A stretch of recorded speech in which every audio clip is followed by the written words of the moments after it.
歡迎嚟到 Genius Money，由100毛去到1.2億，好多人就話創意就唔應該同金錢啦、商業去掛鈎，咁但係商業世界係咪真係咁樣呢？今日歡迎阿 Boo。係，大家好 Hello，你好。我而家唔知點樣點叫你啊？我應該Regine 咯， OK 係啊，我唔 Genius Money 嗰個 Genius 係邊個嚟㗎個channel 名？OK，係啊，點解改個咁嘅名嘅？你變咗我訪問你添。唔係啊，Genius 係。聰明啊嘛，聰明錢啊嘛，但我又唔想用 Genius，哦係啦，OK，係啦。即係唔關你個名事嘅嗰個，關少 Regine 咯少， ，REG 就係講個 Gene 字。係啦係啦係啦， OK 就 OK，係咁。但係明白明白。因為我都頭先我都唔知點樣用咩 title 去叫你，因為以前就可以係話係用無記葵涌嘅係創辦人同主席啦。係，咁而家應該而家都點可以㗎，樣叫你啊？都係創辦人咯。創辦人，係啊，你中不過唔係主席啫嘛。你中啲人點樣label 你啊？即係主持人定係？哇！你呢個問題好好喎，其實我都有呢一個身份嘅認同嘅危機喎，經係常我都唔知，我到而家都即係我啲咧係初代嘅 slasher 嚟噶嘛，即係而係家就好興啦。但係我哋就係最初代嘅 slasher，就係乜都做咁樣嗰啲啊嘛。咁我譬如以前就係 DJ 咁樣啦，跟住後來就係雜誌嘅撰稿員啦，即係100毛都係我哋自己寫啊嘛。跟住後來就做老細啦，叫做，跟住就上市公司主席啦，大家俾面嘅話，跟住就而家咪打翻工咯，跟住又係主持咁樣咯，咁啊所以好多個身份都真係我嚟嘅咁樣，咁但係咧我成日都喺度諗一個問題就係咧，咁如果我將來真係乜都唔做啦，咁我又好似乜都唔係咁樣喎，咁但係人又唔應該咁樣噶嘛。係咩？但係好多人其實你就係死咗就係冇一個 title 噶啦嘛。我唔係未死啊嘛，大佬，退休就死咁慘，我意思一退休即刻死，未必個個都需要係一個 title 嘅，但未係但係必你係。但係你會想有一個 label 係 for 你姚嘉豪呢個人係嘛？想㗎，不過未諗到係乜。但係某程度上會唔會其實哇好老土喎，其實都係想做翻個生活上面做翻好自己本身生活上嘅角色，即係反而唔好成日所有嘢都同工作掛鈎咧，係我近年都想嘗試去做到嘅課題嚟嘅，即係希望係我太太嘅好丈夫，希望係我父母嘅好兒子咁樣咯，真係想，但係都好難嘅，其實我覺得。難啊，因為其實我覺得無論係唔係名人又好啦，或者所謂係咪有錢人或者係咪老闆都好嗯，啦，即係其實每個人本來就係有好多佢自己嘅身份啦，即係我都係人哋個女、人哋嘅係老婆，Mavis 你哋嘅朋友，其實係。每個人即係佢喺佢人生入面就係好多角色咯。係啊係啊係啊，所以都努力緊咯。咁啊，但係反而你話工作上邊嗰啲 title，其實我哋冇乜所謂嘅。翻轉頭咁講，因為佢隨住你唔同嘅階段轉啫嘛，佢唔係定義咗你個人係乜嘢噶嘛，係嗰一刻你做緊啲乜嘢，啲人就咁樣叫你啫嘛。其實咁，但係你離開咗個崗位，咁咪轉咯。可唔可以話係最廉價嘅事咧？都係啊，我覺得，即係只要你做緊嗰樣嘢，咁人哋就咁叫你。唔代表人哋認同你係去到嗰個地位㗎吓，OK，純粹係咁樣稱呼你啫嘛。所以我覺得呢個其實冇乜所謂嘅，嗯。反而就係落到翻撇除你工作以外嘅嘢啦，你自己係一個咩人咧？你自己認唔認同自己咧？可能呢啲相對上比較緊要啲。嗯，呢個可能我哋 back to 翻再前少少啦。好係多人可能對於你，即係譬如我個年紀嘅話，可能對於你就真係停留咗喺100毛或者再之後嘢啦。即係可能對你再前啲嘅嘢，可能未必好清楚。係其實你細細個先啦，你係細細個屋企人有冇即係點樣去教你一啲金錢嘅嘢？因為始終我 channel 講少少關於錢有有有，嘅嘢啦。係有嘅。我細個已經接受我屋企嘅家庭教育㗎啦。咁佢哋俾咗幾個主要嘅概念我嘅。第一就係千祈唔好買股票。千祈唔好係，第二就係盡量唔好投資，第三就係唔好同人拍檔做生意，就係三個都犯晒啦。三個細個嘅時候嘅家庭教育。但係咧，你而家咁聽就覺得好奇怪，特別係可能睇開呢個 channel 嘅觀眾都係對錢好敏鋭噶嘛，即係覺得哇，你全部即係基本上同你哋而家做緊嘅嘢係相違背喎。但係咧我又覺得係我理解佢哋點解咁教我，即係呢個都我後來諗翻點解喎。咁呢個係因為咧，我近年咧睇過一本書叫《致富心態》啊， Psychology of Money，即係呢個摩根 Housel 啦，好好睇嘅呢本書。咁啊，大家得閒都可以買本睇下咁樣。咁佢入邊咧有講咧，就係人咧點樣去建立佢嘅理財嘅觀念咧，其實好多時係源自佢哋後生嘅時候，究竟經歷過啲乜嘢，而嗰樣嘢咧係根深蒂固，直到佢哋可能到死嗰刻都唔會再改變嘅。譬如亂講，原來佢哋細個嘅時候，原來係經歷股市飆升嘅階段，嗯，經歷20年嘅大牛市咁樣，咁佢哋一生人都會奉信股票。咁但係相反咧，原來佢哋唔係嘅，原來係經歷大股災，佢哋以後都唔會再掂股票，因為驚咗個恐懼，咁形成咗佢哋做人嘅價值觀都會係咁樣。咁當然啦，佢哋相信呢樣嘢啊嘛。嗱，即係你要了解人咧，一定係做對自己最好嘅嘢先嘅。即係唔會揩到係，唉，我明知嗰樣嘢好啊，我唔做，唔會噶嘛。即係佢一定係相信自己做嗰個決定係最啱，佢先會去咁樣去做嘅啫，咁樣。咁當佢哋經歷咗身邊嘅環境係股票可能係好差咁樣，股票市場好差嘅時候，咁對佢哋嚟講個教育，嗰個市場對佢嘅教育就係唔好買啦，敬而遠之啦，避之則吉啦，咁樣就係最好啊嘛。咁呢個就係我阿爸阿媽當年嘅經歷啦。咁而佢當然想將最好嘅嘢傳俾佢下一代啊嘛，咁所以佢就將佢自己覺得最好嘅概念去教我，就係你唔好掂股票，唔好做任何嘅投資，同埋唔好同人夾份做生意。咁好明顯啦，佢哋就係股票市場輸錢啦，投資失利啦，同埋夾份做生意係不歡而散咁樣咯。舐過晒嘢啦。係啊，咁我都略知一二嘅，咁但係你話好詳細就唔係好知，好似類似係俾啲拍檔穿櫃桶底咁樣咯。咁都搞到好禮計嘅，有段時間咁樣。咁所以佢就覺得可能合夥做生意都係一個比較風險高嘅事情。特別係喺金錢面。不過呢個可能好多東方人都係咁諗嘅，即係講錢傷感情。係啊，係 friend 就唔好做生意啊咁樣。咁但係呢個又唔係單單係因為容易反面嘅，有其他即係我而家諗翻就有其他原因，所以唔好同 friend 做生意，就有其他原因，就唔係單純就係因為錢反面。其他原因係更加重要嘅咁樣啦，咁所以anyway，咁所以佢哋就咁樣教育我，所以我細個嘅俾屋企教育嘅金錢觀就係以上嗰三樣嘢啦，咁樣。咁但係我後來全部犯晒啦，當然係啊，全部犯晒。全部犯晒，完全唔跟咁樣咯。咁呢個冇啊，不過可能都係個人比較反叛咯，即係反叛期比較嚟得早，同埋到而家仲係喺反叛期入邊，咁所以都唔係好聽我阿爸阿媽嘅勸告，所以都係不肖子，不肖子。但係嗰時候你啱啱，因為好多人都知道你係電台出身啦，係啊，咁收尾你就同阿陳強啦，同埋林日曦係就翻咗第一個 business 啦，叫做係應該黑紙係係咪？第一個就係係。係啦。咁你哋嗰時候其實你有冇記住屋企人嘅家訓，有諗過喂，不如唔好夾啦，不如自己做算啦，或者即係有冇啲乜嘢內心小劇場？呢個喺答你之前咧，要分享多個小故事係好得意嘅，就係咧有時咧，譬如我啲電台嘅朋友咧，即係仲係初入電台嘅時候啦，咁有啲電台嘅朋友會上嚟我屋企，其實都有幾個都係陳強啊，阿 Roy 好似冇嚟過，仲有一個叫阿旭嘅，即係而家就已經冇做幕前噶啦，咁都係我哋以前啲好親密嘅一啲創作嘅戰友咁樣啦。咁我哋會上下嚟我屋企啊，咁樣嗰啲啦。咁每次咧嗰啲朋友嚟完我屋企之後咧，我唔記得咗係我阿爸定我阿媽就會話咧，就成日會警告我噶。小心人哋偷你橋啊！小心人哋偷你橋啊！即係佢每次都有一種好覺得係隊友啊，係隨時會出賣你咁樣嘅感覺，所以我估佢應該係細個嘅時候俾人哋傷心得太緊要，係，所以先至好擔心我咁樣。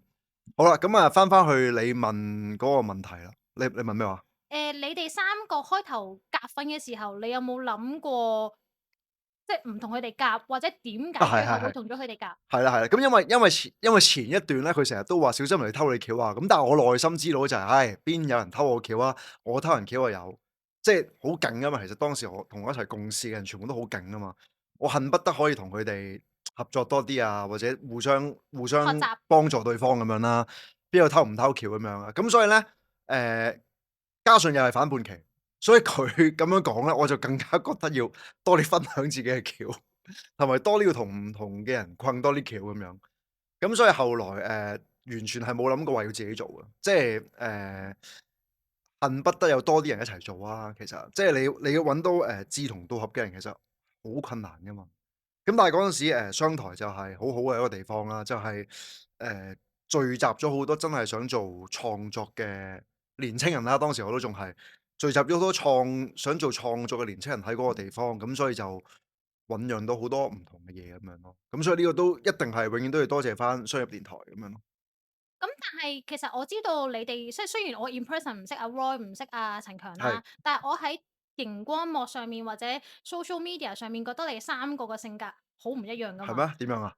誒，我覺得啊，嗱，我覺得阿陳強咧就係講嘢係 mean 啲，但係佢係冇乜機心，即係佢 OK，真係純粹講嘢係咁樣，係係啦。跟住我覺得你係似係扮好人嘅角色，白面，扮好人，係啦，白面，我中意你個白面，扮字喺前面，白面。跟住咁啊，係冇錯嘅，咁係俾你識先嘅，阿 Roy 感覺上就係係最多嘢諗嘅一個，我唔知啊，即係話我純粹我自己觀感啫。係咁係咯，咁實際上其實你哋三個當初係點樣分工？因為其實我自己都有夾生意啦，咁係但我就係得一個 partner 啫，咁所以其實我哋講嘢可以好直接，係。就可以解決好多嘢。但係三個人喎，三個人三把嘴喎。我哋講嘢都好直接㗎，我哋真係成日鬧交㗎都，但係我哋鬧嗰啲交都係好老土喎，都係覺得咁樣寫好啲喎句嘢，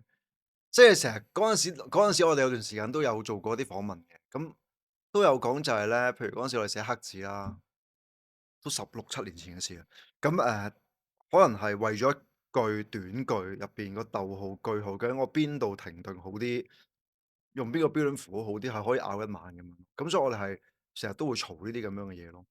咁至於你嘅觀察啱唔啱咧？我啲同事都中意成日揾我咯，真係，嗯，即係我扮好人都成功嘅。所以啲但係你係同事咪扮啊嗱呢個而家係。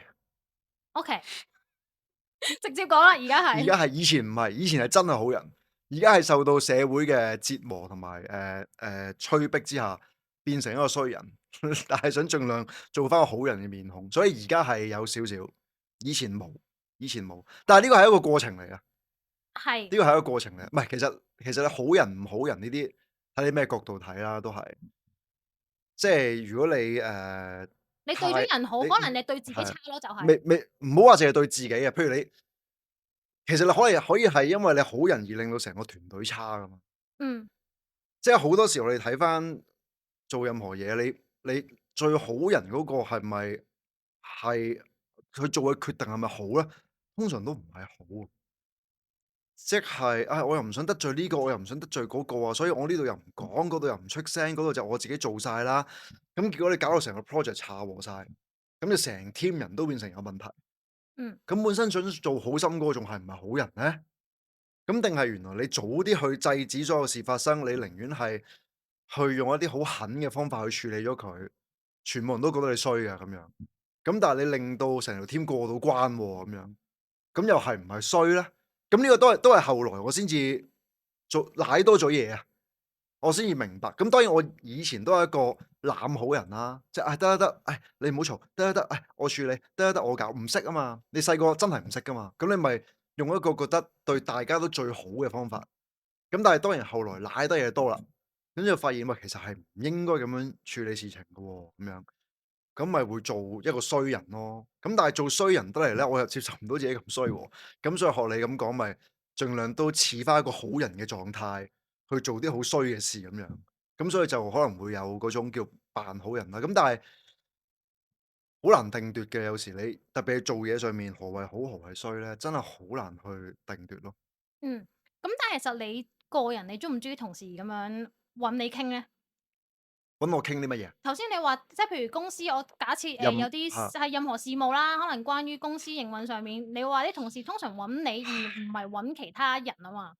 誒，其實我 OK 嘅，其實我 OK 嘅。我都成日同啲同事講，你有嘢可以直接揾我嘅，咁樣。咁因為我覺得咁樣係一個比較好嘅溝通方法嚟嘅。咁但係咧，說穿了最麻煩嘅地方就係咧，又唔係我可以做晒決定嘅，即係呢個係比較係。麻煩嘅地方。因為譬如我接收咗一個同事嘅訴求咁樣先算啦，或者佢對一啲嘢嘅睇法咁樣，咁可能喂咁做好啲喎咁樣，咁可能我都同意嘅咁樣啦。咁但係我都唔會可以即刻同佢講話好啦，咁你以後咁做啦咁樣，即係我唔可以咁樣噶嘛。咁我要同我嘅管理層去傾呢啲咁樣嘅問題噶嘛。咁我覺得嗰啲我係唔中意嗰啲來來回回。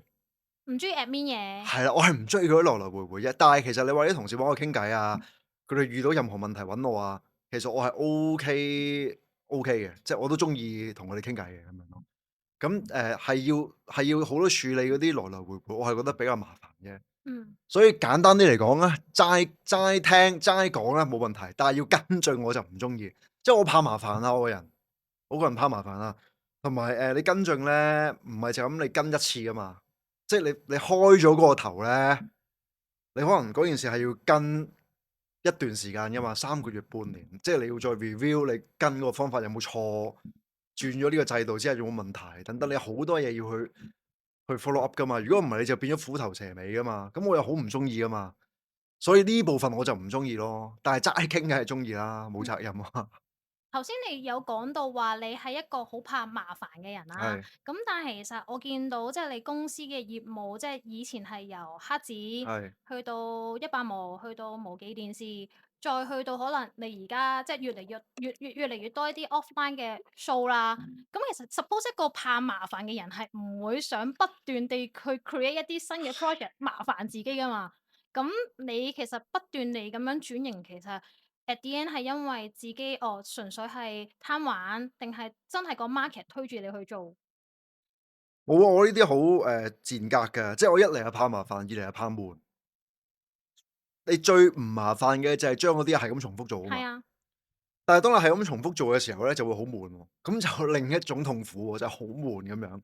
咁所以悶嘅時候就唔好怕麻煩，怕麻煩你就唔好怕悶。咁我就經常遊走喺呢個怕麻煩同怕悶中間，所以有時所以我好多時都會做啲唔同嘅新嘢，就係因為悶咗，即係自己悶。即係你諗下，你自己都悶，觀眾都會悶噶嘛，即係其實係同步啊嘛，應該。咁所以當我哋 feel 到悶嘅時候咧，我都會覺得咁觀眾都差唔多 feel 到悶㗎啦，咁你就唯有轉嘢咯。咁轉嘢當然就麻煩啦，咁就每次計咯。你怕麻煩多啲定怕悶多啲啊？咁所以有啲嘢我哋又唔會轉得好密嘅，但係有啲嘢我哋又會成日轉嘅咁樣，咁所以都係衡量翻究竟麻煩恐怖啲定係悶恐怖啲咁樣。但係其實咧好得意咧，就係你哋係由一張即係實體嘅紙，真係一張實物啦，變咗做一個 digital 嘅 media 啦。而家又翻轉頭去翻一啲實體嘅 show。嗯，其實你自己打從心底，你係中意啲實體嘢多啲，定係中意啲 digital 嘢多啲？我中意實體嘢多啲啊。咦，你諗橋你會唔會寫？定係你都係用電腦即係 voice message 咁樣？電腦多嘅都係，誒，但係我自己中意實體嘅多過電子嘢嘅，因為電子咧好唔珍貴啊，嗰個感覺，嗯。即係一個 delete 就冇晒㗎啦嘛。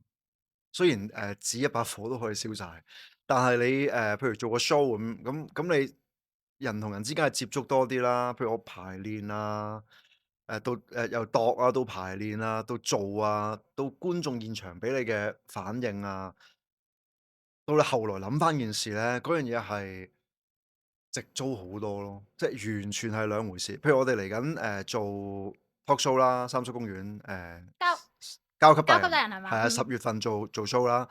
咁譬如雖然話10月做嘅喎，但係我哋可能度嘅時候已經係嗱，首先而家呢場好鬼難 book 嘅，你起碼做一年 book 要早咁多啊？都未必有，做一年都未哦。必有。咁譬如我再下年個場，我係2年前 book 㗎要。咁所以其實你哋呢一個 show，你哋係1年前或者2年前已經諗定？book 咗，唔知做乜嘅，哦，OK。即係 book 咗先，因為你唔 book 就就冇啦。人哋一定 book 噶嘛。咁所以你 book 咗個場先，咁到時做啲咩啊，就再度啦咁樣啦。咁但係大概心目中都覺得係做 talk show 嘅嗰陣時咁樣，咁所以就早一年就 book 咗咁樣。咁但係預備早一年前 book，跟住之後咁呢個冇啦，焗住啦。咁但係譬如你話真正去度啊，真正去構思成件事，可能起碼係早半年去諗。咁你諗下半年喎，即係喺呢個世代半年係一個幾咁係一個幾咁長嘅一件事嚟嘅，半年啊大佬。咁但係就係因為透過你有半年嘅時間去沉澱你想講嘅嘢啊，去去計劃呢件事啊，影海報啊，度啲宣傳啊，到你寫稿排練，就係因為佢你要落咗半年時間落去，起碼半年時間落去，咁你嗰陣時會更加精練咯。咁同我哋每晚三叔公園開咪好唔同噶嘛，嗰啲係我哋好日常，譬如我今日同你做咗訪問，咁我今晚咪翻去講咯。咁係一個可能係半日嘅累積咁樣，嗯。甚至可能係1、2個鐘頭嘅累積，咁我夜晚就要翻去講，即係都好即時去同自己生活互動嘅一啲嘢嚟嘅。但係你做一個 talk show 就唔同啦，就係你人生嘅一啲觀察啊，嗯。你係透過時間去沉澱你以往嘅一啲感覺，去累積，去千錘百煉寫份稿，然後你仲要係咁不停練習再去講。咁你中間呢啲過程好正嘅喎，唔係你喺 social media 出個 post 或者做一個 podcast，當然嗰啲都有佢嘅好處，就係快啊嘛，就嗯。係即時啊嘛，同埋好 react 到呢一刻你要 react 嘅嘢啊嗯。嘛，而家就係咁樣啊嘛，個世界就係咁樣啊嘛。咁但係你做一個表演又完全兩回事。咁我自己中意表現多啲，我中意做一個沉澱耐啲，做一個表演性質高啲嘅嘢，我係比較中意做呢啲多啲咯。同埋我覺得有時你實體嘢或者好似頭先你講一啲經驗性質嘢，最特別或者最值錢嘅嘢就係佢有瑕疵咯。係，某程度上，即係譬如可能你話你做 show 舞有好台劇多瑕疵，我哋嘅係啦，表演特別多瑕疵嘅，呢係啦，個你放心。呢個我可以保呢好值錢啊！個可以保證係好多瑕疵嘅。即係其實譬如可能你就係啲蝦碌嘢啊，唔記得台詞啊，係，走錯位啊，但係呢一啲就係佢嗰個可貴嘅地方咯。係啊係啊，冇錯冇錯。不過呢啲瑕疵咧，我發現咧啲觀眾係唔覺㗎。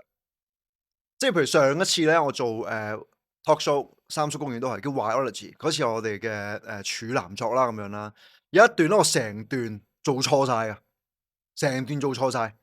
即係本身個次序係 A、B、C 咁樣啦，我哋做 A、C、B 咁樣，即係唔接嘅其實，但係觀眾係唔發現嘅喎，即嗯，係可能會覺得，咦點解呢度好似跳跳地嘅。唔係咁 get 咁樣嘅？佢純粹覺得係咁樣嘅啫，佢唔知道原來我係出咗個好大好大嘅錯咁樣咯，即係唔發現嘅。不過其實呢個咧，即係 back to 翻少少一啲即係 business 或者我自己嘅嘢咧，係我都覺得其實好多嘢係你自己好介懷嘅一個係錯啊，誤或者一個啱啊啱啊，決定咧，其實喺人哋眼中佢唔知啦，或者可能根本係佢即係對佢哋嚟講根本係一個好少嘅事咯。呢個講得好好啊你，係啦，咁但係頭先你有講到話，你有試過好多唔同嘅叫做 format 嘅表演啦，或者一啲媒體嘅嘢啦。咁但係其實你每一次諗，你係以創意，即係或者你自己中意嘅行先啦，定係以商業考量去行先？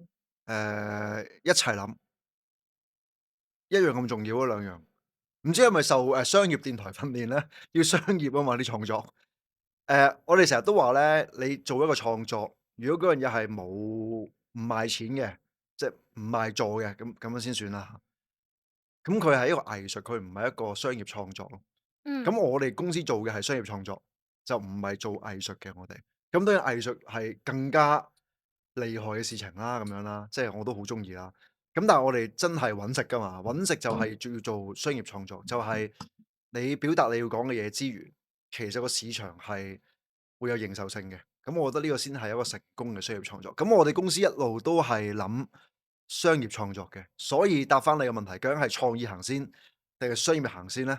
就係並行嘅兩樣嘢都，兩樣嘢係並行。咁但係有一樣嘢就一定永遠都會㗎啦，就係唔可以做啲傷害社會嘅事咯。嗯。咁呢個就一定係嘅，呢個一定係最行先嘅。咁之後就係創意同埋商業並行咁樣咯。咁但係如果我問你啊，譬如嗯，假設我而家有個客 係 budget 好多，係但係佢叫你 execute 嗰條橋真係好肉酸，係真係好核突，係，咁你做啊！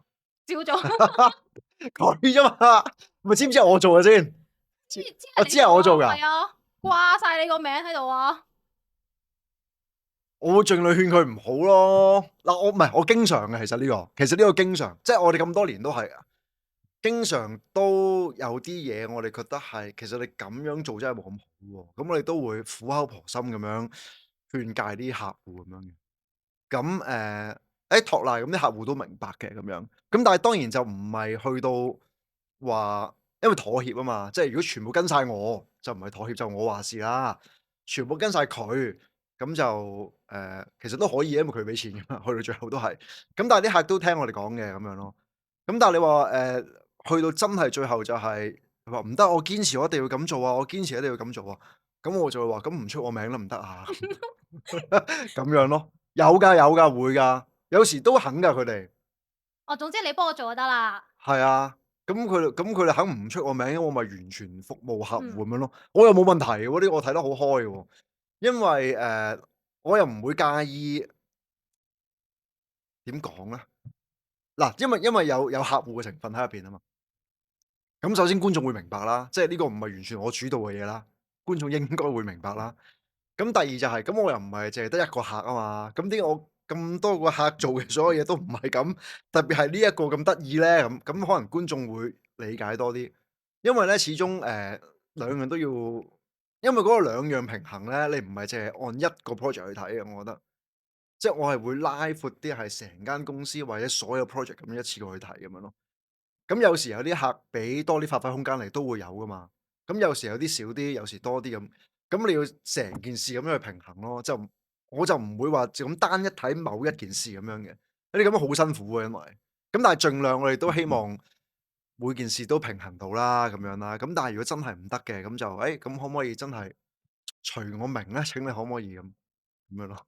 嗯，咁頭先我哋開始講到啲錢嘅 topic 係啦，跟住就嚟到我諗大家最有興趣嘅部分就係、近來比較火熱啲嘅 topic 啦，就係係啲上市同埋 exit 嘅一係。啲問題啦。其實你哋一開頭2017年 plan 去上市嘅時候，其實你哋即係你一開頭有冇諗過？意外嚟嘅，係一個意外嚟嘅，有幾意外？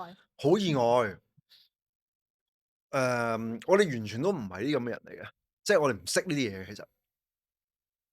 咁我呢個要講翻一個之前嘅故事，就係咧，其實我哋公司喺好多年之前，應該係唔知一定12定13之類啦，我唔記得真係。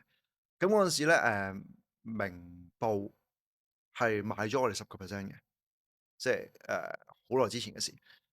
咁然後咧，我哋就唔係好理啲數啊咁樣嘅，咁一路都係即係明報集團嗰邊咧，有位好好嘅朋友啦，叫 Patrick 咁樣，咁就係佢哋嘅 CEO 啦咁樣啦，咁就一路會間唔中會見下我哋啊，就話：今年做成點啊？會唔會諗啲乜啊？咁好有啲商業上嘅，真係 business 上嘅一啲意見咁樣嘅，咁但係佢都唔好理我哋嘅，即係都俾晒自由度我哋啊咁樣噶啦，基本上都係1年定半年見一次，有時會食下飯傾下電話咁樣啦，即係唔算好高度去插手我哋啲嘢咁樣嘅。咁啊，所以咁樣先合作到啦，可能咁樣啦。咁啊，直至到後來有一次咧，就係咧，應該係就係2017年，啊唔係2018，睇先啊，18上嘅嘛係嘛17嗱，根據資？18年3月料係18年3月上嘅18年3月哦，上嘅，係要3年業績啊嘛係嘛係？17年3月、16年3月，死啦唔記得咗邊年添。總之就係應該15咁上15啦，下啦，應該15定15定16嗰啲嗯，嗰個農曆新年。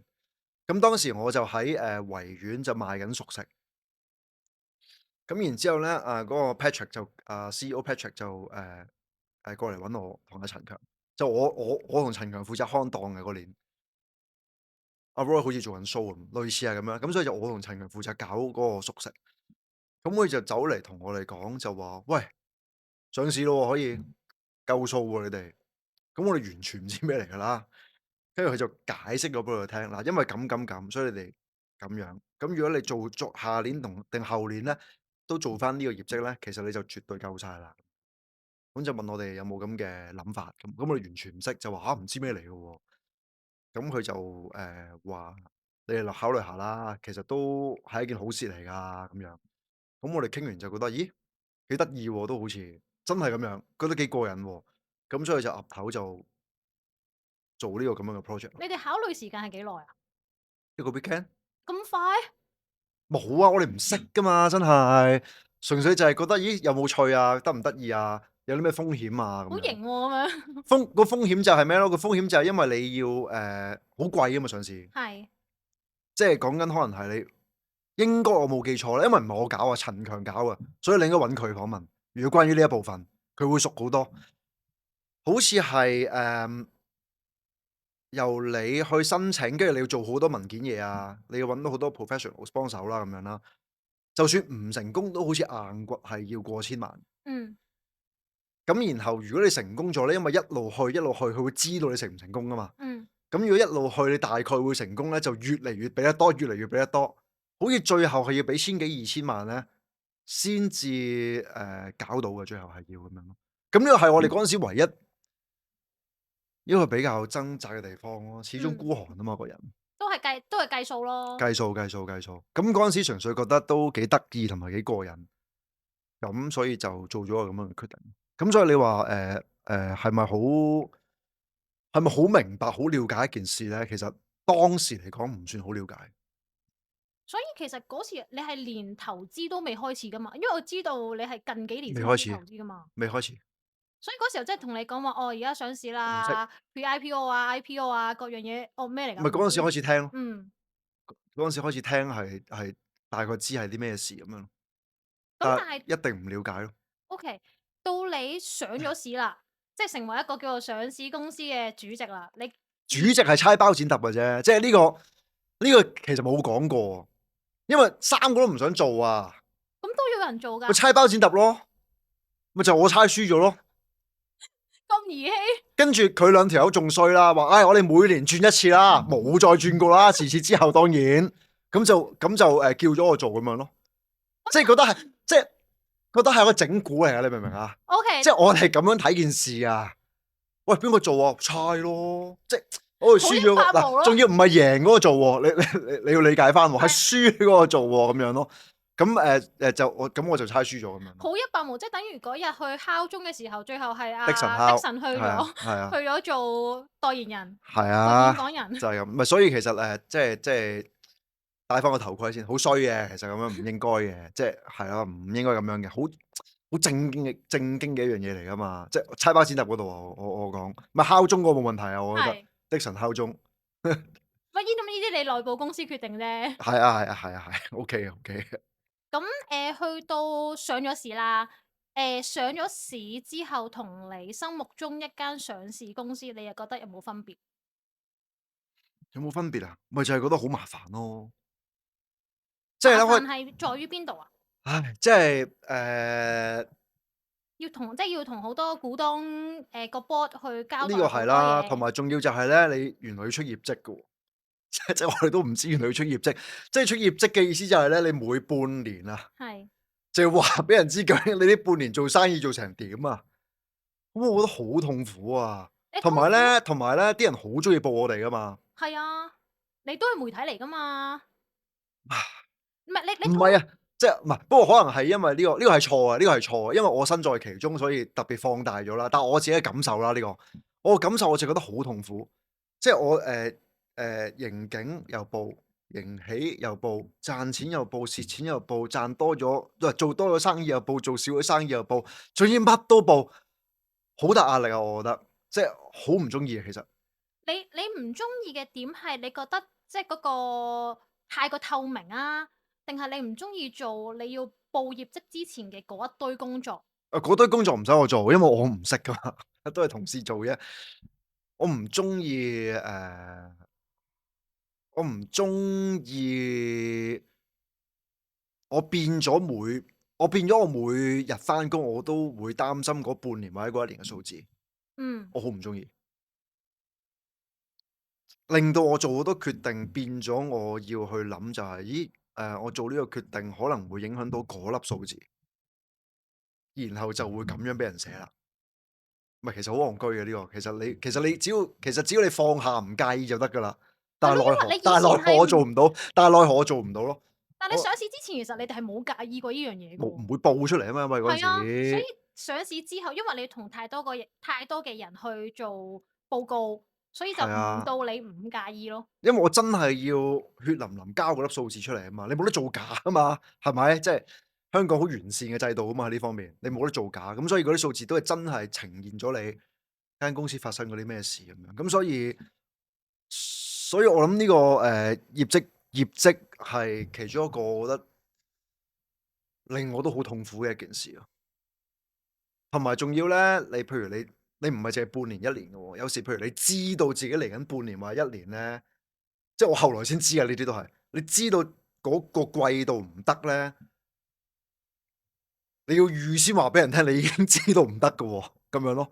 咁譬如話，無記發盈警咁樣，咁啲人又好開心㗎啦嘛，話佢哋有咩 cap 水，咁做唔掂乜，即係又會有好多呢啲咁樣嘅討論啦，咁樣啦。咁我就 handle 得唔好，我就好多壓力咯，會係幾痛苦嘅呢啲。咁去到之後啦，阿 Roy 即係當然阿 Roy 點解走嘅原因，即係你哋即係佢唔有中意咯，係咯，佢唔中意好多依啲咁嘅 admin 嘢或者係啊，即係依啲同我一樣噶嘛，其實不過佢程度比我再高啲，佢嘅程度比我再大啲啦，咁所以佢就走咯，咁樣咯。但係嗰刻你有冇諗過，唉，算啦，我都唔玩啦。梗係有啦，真係有。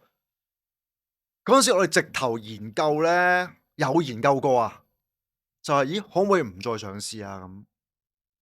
咁我哋研究完一大餐，發覺係好複雜，接近要係唔得啦，你當接近係唔得。要 delete 你嗰間公司落係啊，嚟。跟住我哋又研究過，咦，咁可唔可以直接執啊？咁又係唔得嘅喎，發現係唔得喎，直頭咁樣啦。即係我哋其實其實嗰陣時我哋有共同諗過好多方法嘅，但係發覺因為條文上或者條例上好多嘢係唔容許我哋咁做，因為你上咗市就係一間公眾公司嚟㗎嘛，就唔係你話想點就想點㗎啦嘛，所以你有好多嘢係要跟規則去做㗎嘛。咁所以變咗我哋嗰啲咁樣嘅好小朋友嘅嘅諗法，或者好任性嘅幻想，全部係唔可行嘅。你一定要跟翻好多條例咁樣。咁所以最後就做咗一個咁樣嘅決定，就係佢離開，將嗰啲佢嘅股份賣晒俾我同陳強。咁就係似乎係一個佢可以離開到嘅方法。咁至於你話我同陳強啦，咁我哋都想唔做嘅喎，嗰個上市公司咁樣。咁但係冇喎，咁佢提出先，係咪佢意願強烈啲？咁我又冇佢咁唔想嗰一刻，即係我仲頂到嘅，雖然好痛苦咁樣。咁我同陳強就接咗嚟做，但係係一個好大嘅賭博嚟啊！我覺得其實好大嘅賭博嚟啊！唔知點解哪來的勇氣，真係唔知點解嗰陣時願意去做喎。即係如果你而家回頭俾我揀咧，可能我未必咁揀，就陳強你自己做啦，不如我都走啦咁樣。通常你面對呢一啲叫做人生嘅一啲好重大嘅 decision 要去抉擇嘅時候，通常你係自己消化定係你會有即係有一兩個人係哦，我嘅軍師我係點都會問佢咁樣，咪就問陳強同阿 Roy 咯，即係問翻你兩個。梗係啦，就係問佢兩個咯，就係我兩個人生最重要嘅 partner 咯，咁樣咯。咁係問佢兩個噶啦，跟住咁但係今次呢件事，我有問我女朋友咯，即係嗯，而家太太咯，係。咁樣咯，有同佢傾下咁樣。我反而好想知道佢會有啲咩建議俾你喎，佢通常因為佢都係對錢冇乜概念噶嘛。佢通常都係話我想點就點嘅，哦，即係情緒價值。情緒價值嗯，好緊要嘅，同埋佢都俾好多鼓勵我嘅，即係無論我做啲咩決定，佢都會鼓勵我嘅。咁呢個都好緊要，因為咧，我覺得有時咧，去到最後咧，其實你個決定係點唔係最重要，冇錯。其實係你決定咗之後，你點樣執行你嘅決定係比較重要。所以有時你決唔決定一件事咧，都係你有冇一個勇氣，或者身邊有冇一個人去支持你，俾信心你去做一個咁樣嘅決定，而令你有足夠嘅力量去迎接你做完嗰個決定之後嘅後果。咁我覺得呢個先至係最重要咯。其實都係，即係譬如你小至惡話我攞唔攞錢，即係有啲人係其實攞錢呢個決定冇對定錯噶嘛。但係係你攞錢之後，我就決定我唔做啦，日日喺屋企躺係啊平噶啦。係啊咁你咪係執行得呢個決定唔係啊好咯。係啊，都係都係。咁阿 Roy 其實決定走嗰一刻啦，嗯。你同陳強係咪就已經開始諗定下一步，我點樣可以埋盤？因為你哋知道，我冇得去除牌，我冇得去執咗佢，咁你唯一想脫手嘅就只可以係賣盤 exit 啫誒嘛。唔係嘅，唔係咁直接嘅。混沌嘅過程係，即係中間有諗過其他方法嘅，即係講唔講得㗎？講得，即係譬如有冇得將公司完全轉型啊？即係唔再做，因為 OK 呢個要講多少少先，就係我覺得咧，我哋公司比較複雜嘅地方就係咧，就係好創意啊嘛，雖然都好商業咁樣啦，但係咧對於人哋接手係好困難嘅，我覺得。即係你好難有個人空降落嚟話，啊，我而家營運100毛啦，我覺得好難。即係一來我哋公司嘅文化比較特別啲啊，二來就係你創意可能都係咁多年嚟都係我哋幾個再加幾個好重要嘅同事，就去營運呢間公司咁樣嘅。咁如果你中間呢啲同事咧唔喺度，我又唔喺度咧，其實好難 run 嘅，我覺得。你哋個品牌就係 attach 咗喺你哋依幾個係啦，呢個老闆。係呢個係一個麻煩嘅地方嚟嘅，咁樣啦，有好有唔好啦。咁所以咧，我曾經諗過好多次就係咧，有冇辦法可以轉下做其他嘢咧？咁亦都有試過做啦，亦都舐埋嘢啦，當然咁樣啦。咁做咗好多唔同嘅嘗試都唔得。咁然之後我同陳強先至有個念頭就係，喂，咁可能如果我哋因為我唔能夠永遠做呢件事嘅。所以就覺得，咦，如果將來有機會嘅話，我哋可以考慮行呢一步啦。咁但係當然唔係話，我即刻就要做呢件事啊，唔係啦，即係而係透過一啲年份，透過啲歲月，發覺，咦，咁樣唔得，咁樣唔得，咁樣唔得，咁樣唔得。咁我剩翻一個可行嘅方法，可能就係呢一個啦。咁如果呢一個係一個可行嘅方法嘅話，咁我哋唔介意去了解多啲。如果有機會嚟嘅時候，我哋願意去聽，或者睇下點樣再做決定啦，咁樣。咁所以係咁樣慢慢萌生咗個咁樣嘅諗法出嚟嘅，就唔係好直接 嗯。A 去到 B，唔係咁樣嘅。不過我諗好多時人都唔係咁樣嘅。咁乜嘢導致你覺得譬如今年2026年係嗰個時間啦，或者係嗰個時刻你去想賣？哦，因為冇人問啊嘛，之前相信冇人問你即咯。即係呢個都唔係我哋決定，真係唔係我哋決定嘅都，真係㗎。即係你哋喂，冇好 aggressive 咁樣冇冇去冇冇冇去 approach 啲人咁樣。冇冇，等運到嘅有少少，冇嘅，真係冇嘅。但係你話，不過你可能會熟過我啦，喺呢個範圍嗯。入呢個範疇入邊，冇㗎，前幾年淡到不得了㗎嘛。係啊，但係我都想問你呢個問題就係即係可能大家都知道近依兩年啦，其實無論係100毛又好啦，或者媒體嘅生意好多都即係比以前高峰嘅時候一定係回落咗好多啦，或者差咗好多啦。咁你哋中間其實係點樣捱呢一段時間？點樣捱啊？就係不斷地揾新嘢試下去做，係啊，定勤力係？啲咯，都係好原始嘅方法嚟㗎咋。因為其實即係本身開頭我諗咧就係、依幾年生意開始好差啦，或者係，係開始跌啦，咁我就想，而我又去到人生某個階段，咁所以我就開始去 approach 一啲人係對公司有興趣嘅，咁樣而去做一個商業決定。但其實你頭先講就係調翻轉嘅，其實你哋中間係冇諗過好主動地去做呢個舉動，只不過係咁啱。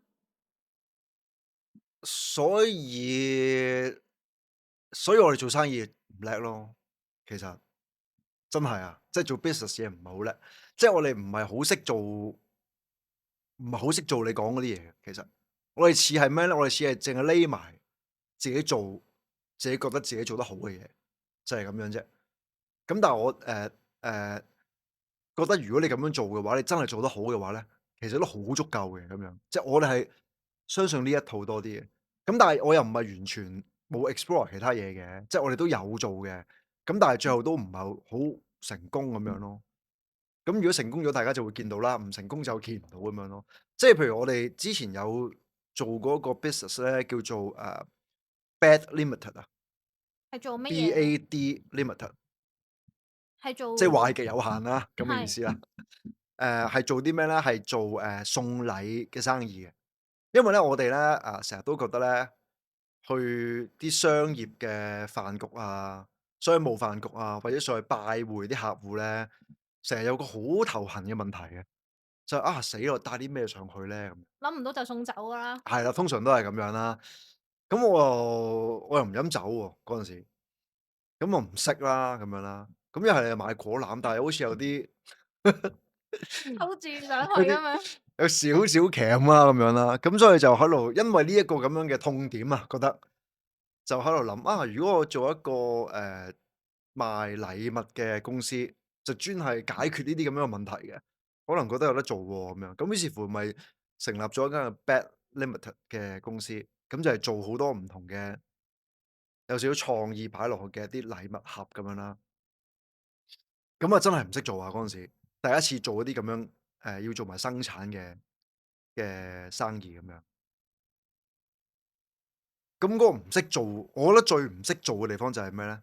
就係對自己太有信心，嗯。一印就印咗好多。咁結果當然就係全部砸死晒貨啦。根本嗰個即係我哋預咗 budget 去做呢件事啊嘛。咁你嗰個cash flow 都唔夠，即係你翻唔切啲錢啊。同埋你真係見到冇人買，開頭都有，但係慢慢越嚟越少，越嚟越少，少到你都知道其實係唔會燒得晒啲貨啊。仲喺咪喺度啊啲貨？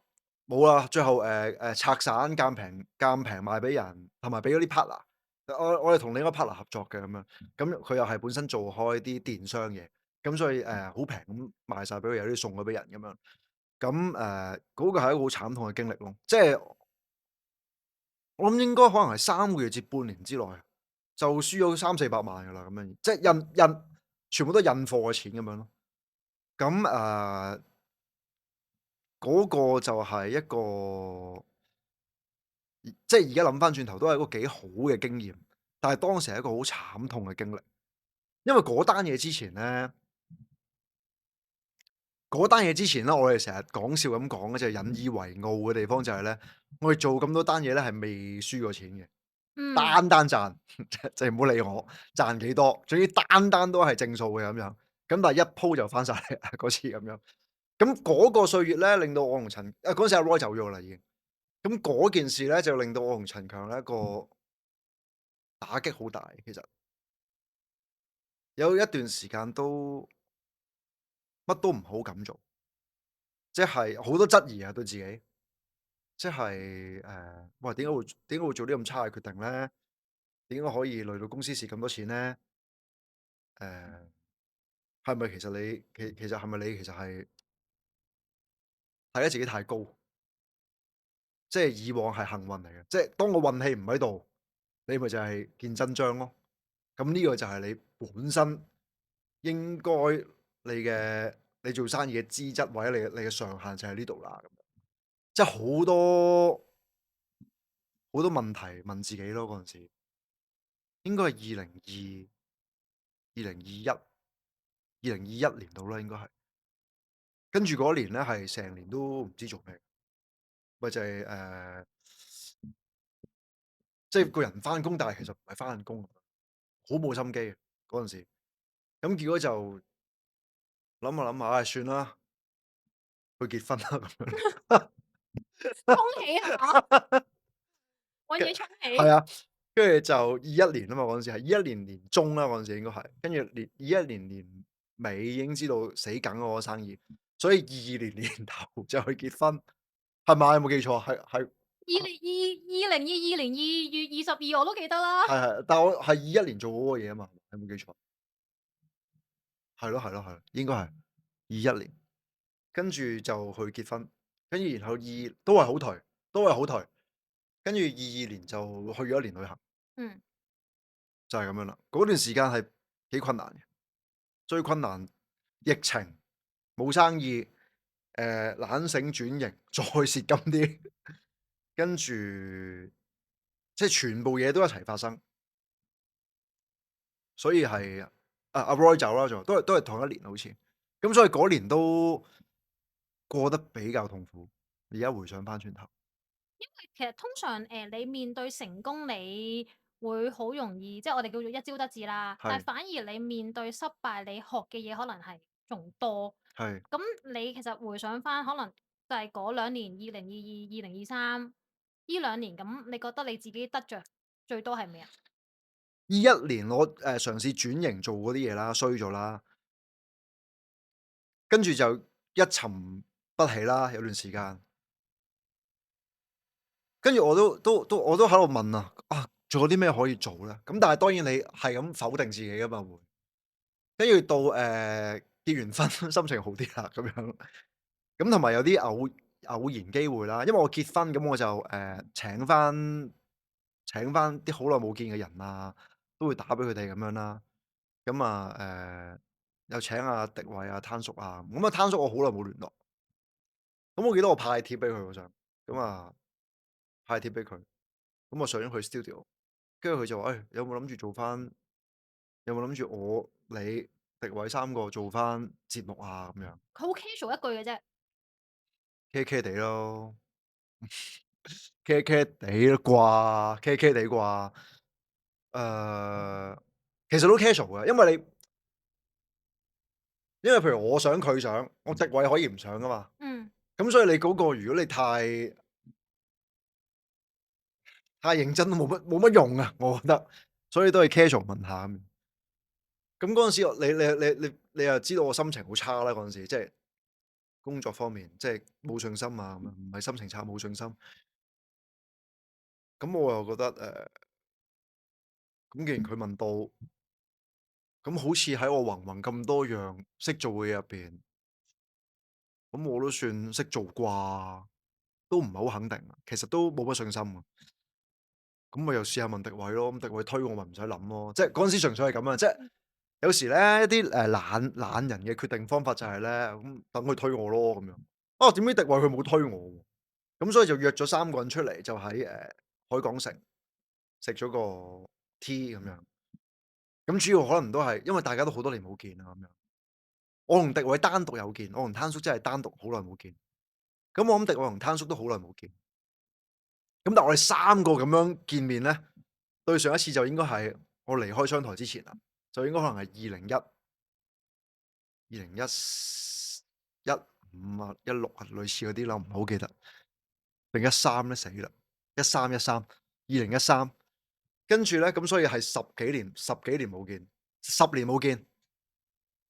咁我第一次見面，咁見完面之後就覺得，咦，大家可能嗰個 chemistry 都仲喺度喎，咁樣，咁所以就覺得，咦，不如真係試下做啦，即係大家都覺得可以試下做咁樣，咁所以就開始做翻幕前，做翻三叔公園，係咁樣，即係都係啲機緣巧合嚟嘅，即係都唔係特登度出嚟嘅，因為嗰陣時個人係好困惑㗎，其實。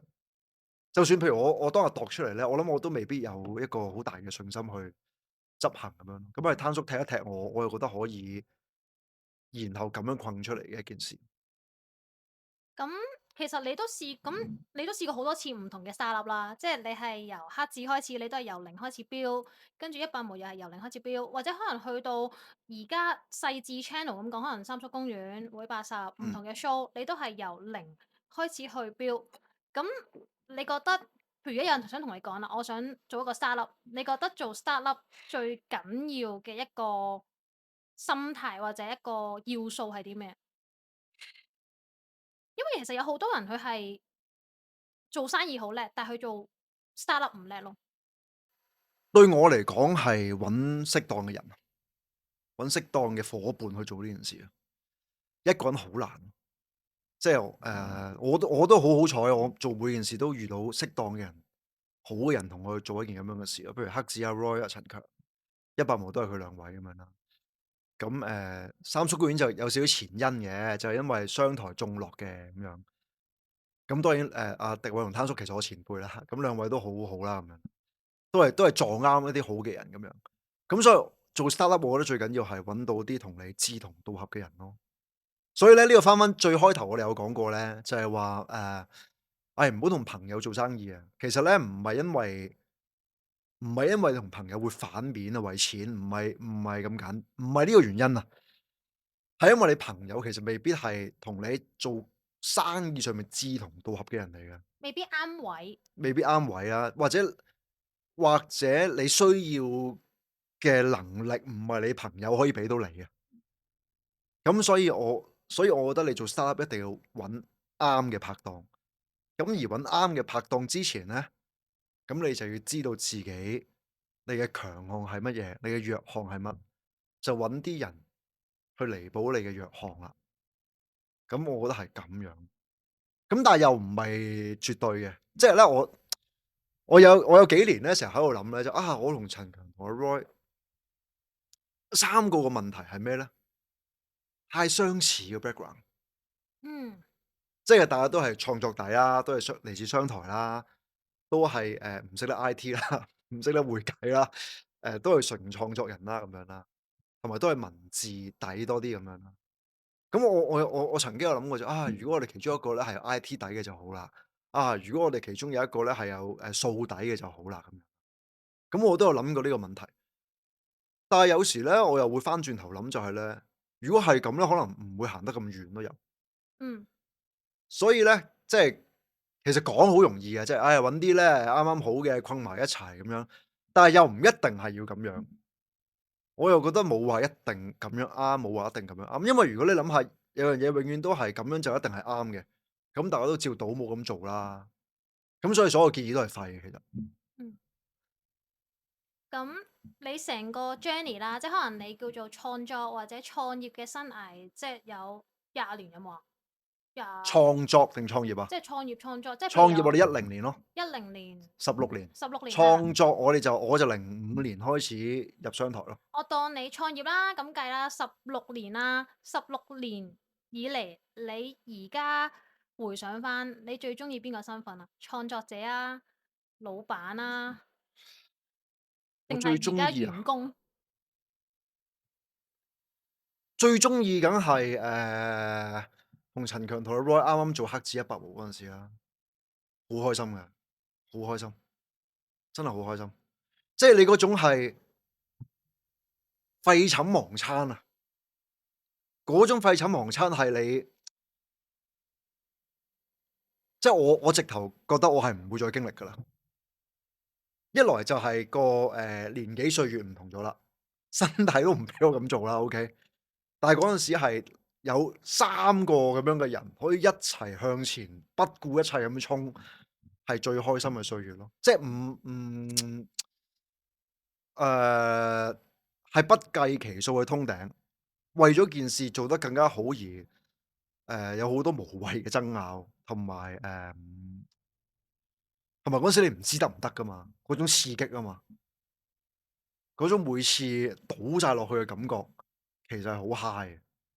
咁但係因為嗰陣時後生啊嘛，廿幾30歲廿幾30歲你真係輸得起咯。廿幾30歲你最多乜都冇晒，因為我哋本身擁有嘅都唔多啊嘛，嗰陣時。即係你嗰陣時我廿八九歲咁，你喺商台做，咁講真，你香港做創意工業打個工俾得幾多錢你啫？即係呢個係香港本身嗰個結構係咁樣啊嘛。咁所以你幻想到我戶口係幾多錢啦，咁樣啦。咁冇咁你輸晒咪就係可能係嗰幾萬蚊咯。咁大家戶口得幾萬蚊嘅啫喎，嗰陣時。咁你唔驚㗎？咁幾萬蚊啫嘛，咪再儲過咯。雖然都要儲好耐嗰陣時幾萬蚊，咁但係嗰個無後顧之憂嘅向前衝咗2個好嘅 partner，咁係最開心。所以邊段時間最開心？一定係嗰段時間，就係初創黑子、初創100毛嗰段時間，好開心。啊，嗯，咁去到最後一條問題啦，呢個我每個人都會問嘅。通常你覺得邊一筆錢你係投資得最值得或者最後悔？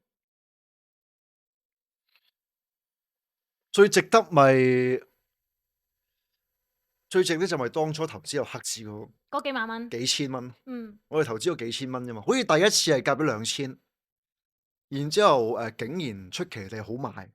話要加印，好似每人再夾多6000，咁嗰8000蚊就係我哋3條友每人夾8000，即係24000蚊 total，就係我哋初創嘅所有資金，之後就冇再拎個錢出嚟，所以最使得最值啊，人生使得最值啊，就係嗰8000蚊，沒有之一啦，一定係嗰8000蚊。好啦，咁就希望你嚟緊10月係，個 show 賣晒未啊未喎就係。？OK，好啦，咁就記得如果想睇交給大人，係交給大人，交給大人係啦，咁係，就再買飛啦。買飛買咁飛。下次請陳強上嚟。好啊好啊好啊，你打俾佢啊。好啊好啊，好啦，好啦，拜拜拜。拜。